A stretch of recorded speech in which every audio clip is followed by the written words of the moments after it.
Assalamu alaikum, beloved Huzur. Wa alaikum salam. My name is Mariama Haidara and I'm from Nottingham Jama'at. My question is, if you are not a Waqfino, are you allowed to serve or work for the Jama'at? I desire to become a doctor and serve the Jama'at in developing countries.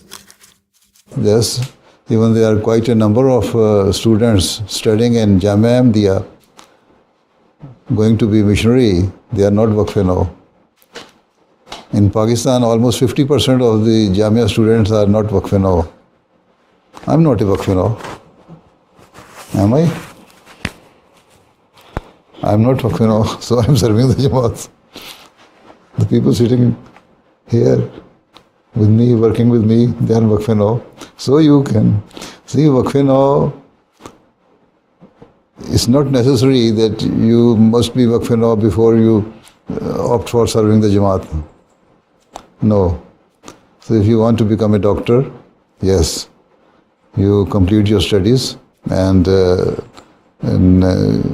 dedicate your life for the service of the Jamaat as a Waqf Zindagi, and then you will be accepted, inshallah ta'ala. No problem. We shall be anxiously waiting for you.